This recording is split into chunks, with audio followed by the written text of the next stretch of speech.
नमस्कार। आप सुन रहे हैं द बॉलीवुड रेडियो और मैं हूं आपके साथ आकाश। दोस्तों, आज के इस पॉडकास्ट में किस्सा राजेश खन्ना का और लेकर चलेंगे आपको साल 1982 के दौर में। 1982 में राजेश खन्ना को अपनी छवि बदलने के लिए पूरे जोर शोर से एक और कोशिश करते देखा गया और इस बार उन्होंने एक्शन और मल्टी स्टारर को मिला दिया। वो दोनों शैलियां जो कुछ हद तक 70 के दशक के मध्य में उनके नीचे फिसलने के लिए जिम्मेदार भी थी। और तीन ऐसी फिल्में राजेश खन्ना ने साल 1982 में की जो कुछ साल पहले उनका लक्ष्य नहीं होती।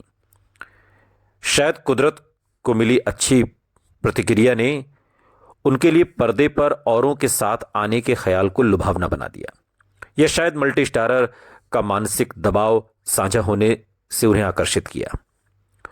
राजेश खन्ना कभी भी मल्टी स्टारर फिल्मों के पक्ष में नहीं थे और उन्हें लगता था कि फिल्म को वो अकेले अपने कंधों पर उठा सकते हैं। लेकिन दौर बदला, मल्टी स्टारर फिल्मों का दौर आया, खासकर अमिताभ बच्चन, विनोद खन्ना, शत्रुघ्न सिन्हा। जब इन सितारों का बोलबाला था तो मल्टी स्टारर फिल्मों का ही बोलबाला था। लेकिन वो इतने प्रेरित हुए राजेश खन्ना कि इस प्रकार की तीन फिल्में लगातार एक के बाद एक की और तीनों ही बॉक्स ऑफिस पर अलग अलग हद तक कामयाब भी रहीं। उमेश मेहरा के पिता FC Mehra United producers combine का हिस्सा रहे थे, लेकिन मनोरंजन फिल्म में जो उन्होंने बनाई थी, शम्मी कपूर की राजेश खन्ना को लेने की नाकाम कोशिश के अलावा एफसी मेहरा ने राजेश खन्ना के साथ कोई फिल्म करने के बारे में सोचा भी नहीं। छोटे मेहरा, उमेश मेहरा, बंडलबाज में शम्मी कपूर के सहायक थे, जिसके बाद दौरान उन्होंने राजेश खन्ना को बहुत करीब से देखा और समझा था और खुद से वादा किया था कि एक दिन वो इस सितारे को बिल्कुल अलग रूप में पेश करेंगे। उमेश मेहरा ने राजेश खन्ना के आगे साल 1982 की फिल्म अशांति का ख्याल रखा, जिन्होंने कहानी सुनने के 10 मिनट के भीतर ही उसे करने के लिए राजेश खन्ना ने अपनी हामी भर दी। उमेश मेहरा ने राजेश खन्ना को उनके स्टारडम की चकराने वाली ऊंचाइयों पर देखा था और हालांकि ये नौजवान निर्देशक बंडलबाज फिल्म बनने के दौरान राजेश खन्ना के दिमागी खेलों का शिकार बनते रहे, फिर भी राजेश खन्ना को ऐसी भूमिका में पेश करने की ख्वाहिश ने, जिससे कि ये मिथक खत्म हो जाए कि वो रोमानी हीरो या जज्बाती किरदार के आगे कुछ नहीं कर सकते थे, उन्हें ऐसा करने के लिए मजबूर कर दिया।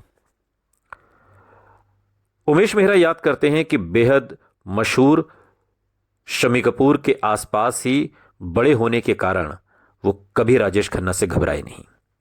उनके साथ फिल्म अशांति में काम करना बहुत आसान था और उमेश कहते हैं और मानते हैं कि तीन नायिकाओं और मुट्ठी भर नौजवानों के साथ काम करने की ऊर्जा ने, जिसमें सिर्फ राजेश खन्ना ही एक बड़ा नाम थे, ये बात ही राजेश खन्ना को खुश रखती थी। राजेश खन्ना नौजवान निर्देशक या अपने किरदार को लेकर इतने आशंकित नहीं थे जितने फिल्म के लिए अपना बाहरी रूप बदलने को लेकर के थे। उमेश मेहरा ने उन्हें फिल्म के लिए दाढ़ी जो है वो रखने के लिए उन्हें कहा था और राजी भी कर लिया था। हालांकि राजेश खन्ना पहले राजी नहीं थे, लेकिन बाद में वो इस बात से भी मान गए थे, इस बात से राजी हो गए थे कि ठीक है, वो फिल्म में जो उनका किरदार है उसके मुताबिक वो उसमें दाढ़ी लगा लेंगे।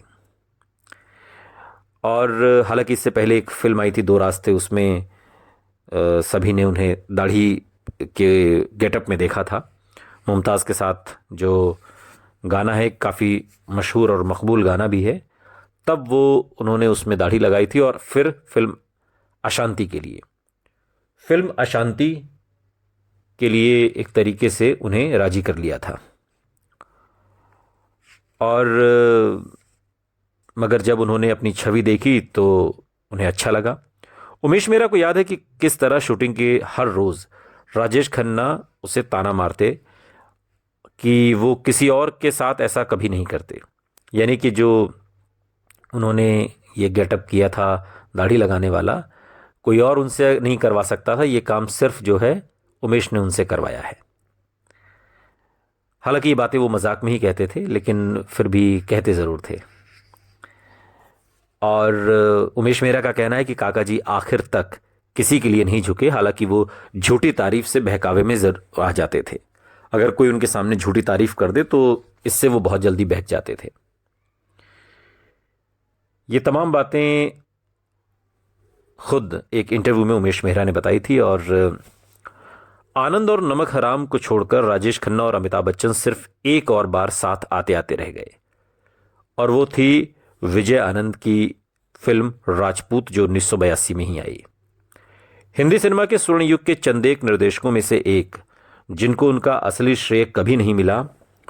आनंद राम बलराम में धर्मेंद्र और अमिताभ बच्चन के साथ काम कर चुके थे, और इन दोनों के साथ राजेश खन्ना को लेना चाहते थे अपनी शानदार कृति के लिए, जो शूरवीर राजपूतों को दिखाने वाली थी। और अगर सब कुछ ठीक रहता तो राजेश खन्ना और अमिताभ बच्चन को नमक हराम के 10 साल बाद एक ही सीन में देखना बहुत दिलचस्प होता। एक ऐसा व्यक्ति जिसने खुद को कभी एक्शन फिल्मों के साथ नहीं जोड़ा था, राजेश खन्ना एक राजपूत के किरदार में बहुत सहज दिखे, और धर्मेंद्र और विनोद खन्ना के साथ भी। फिल्म के बहुत बड़े कैनवास में हेमा मालिनी, टीना मुनीम और रंजीता कौर भी थीं। अच्छी बनी हुई और एक पैसा वसूल फिल्म के सारे तत्व के साथ भी राजपूत फिल्म उम्मीदों पर खरी नहीं उतरी। ये एक ऐसी फिल्म नहीं थी जिसे विजय आनंद के साथ जोड़ा जाता। एक फिल्म आई थी तेरे घर के सामने 1963 में, गाइड, ज्वेल थीफ, तीसरी मंजिल, जॉनी मेरा नाम। इन तमाम फिल्मों को बनाने वाले दीवाने के साथ विजय आनंद के खास रंग के बगैर, चाहे वो किरदारों को पेश करने की नज़ाकत हो, कहानी का बहाव हो या गानों का फिल्माया जाना, राजपूत फिल्म का बड़ा कैनवस इतने बड़े सितारों से सजी उम्मीदों से बोझिल था। साथ ही फिल्म में सभी चीज़ों में बारीकी की कमी थी। हालांकि फिल्म आज़ादी के आसपास के वक्त के बारे में है, और फिर भी वो 80 के दशक की आम फिल्मों जैसी लगती है, बेहद नाटकीयता और जोरदार एक्शन की वजह से। लेकिन ताज्जुब है कि राजेश खन्ना फिल्म के सबसे उजले पक्ष के रूप में उभर कर आते हैं, और बाकियों से भिन्न उनका असली किरदार ज्यादा अच्छी तरह उकेरा गया है। राजेश खन्ना का कथित जोश भरा आकर्षण पूरी तरह नजर आता है। एक 40 साल के आदमी के लिए राजेश खन्ना बड़ी सहजता से मेरे संग संग आया तेरी यादों का मेला, इस गीत में बेहद नाजों अदाओं वाले दिखते हैं, और विनोद खन्ना और धर्मेंद्र दोनों पीछे छोड़ देते हैं।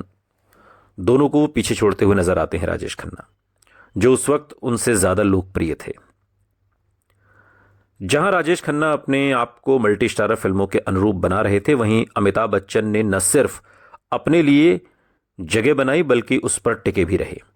शायद उनकी दो नायकों वाली आखिरी फिल्म से एक पहले वाली में, शक्ति, जो 1982 में आई थी, जिसमें उन्हें दिलीप कुमार के रूबरू लाकर खड़ा कर दिया, और लेखक के पूरे सहयोग वाला किरदार न होने पर भी जो उन्हें सलीम जावेद की पटकथा में आसानी से मिल जाता था, उन्होंने अपने सुपरस्टार के लेबल को सही सिद्ध कर दिया। दूसरी तरफ राजेश खन्ना अमिताभ बच्चन की इस कोशिश से खास प्रभावित नहीं हुए। सुनने में आता है कि उन्होंने मजाक करते हुए कहा कि ये देखकर खुश थे कि अभी भी दिलीप कुमार के प्रशंसक थे जो उनकी नई फिल्म को देखने के लिए कतारों में खड़े थे। यानी कि फिल्म शक्ति के लिए राजेश खन्ना कोई भी क्रेडिट अमिताभ को देने वाले नहीं थे। अगली मल्टी स्टारर फिल्म थी राजेश खन्ना की साल 1982 की धर्मकांटा। सुल्तान अहमद द्वारा निर्देशित यह फिल्म डाकू प्रधान फिल्मों के आम तामझाम से नहीं बच पाई। बेहद भड़कीली और नाटकीय, और प्रतिशोध से लेकर खो गए मिल गए जैसे बहुत से विषयों के गड्ढमड्ढ हो जाने से भी ग्रस्त थी।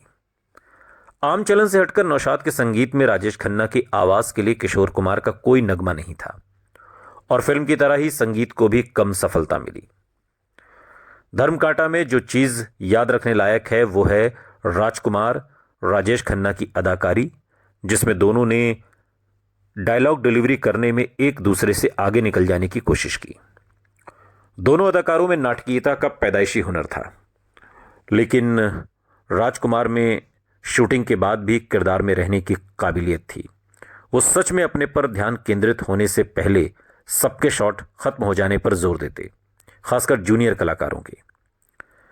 राजेश खन्ना के भक्तों को यह सुनकर अच्छा नहीं लगेगा कि राजकुमार जिन जूनियर कलाकारों की बात करते थे वो अक्सर सुपरस्टार राजेश खन्ना और जितेंद्र होते थे।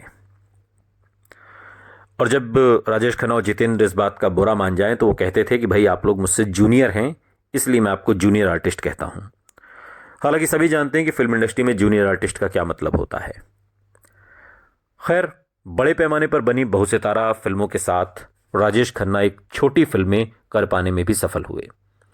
कामयाब तमिल फिल्म इलामे उंजल आदुर की रथ, इसकी रीमेक बनी दिले नादा, जो एक ही औरत को प्रेम करने वाले दो दोस्तों की कहानी है।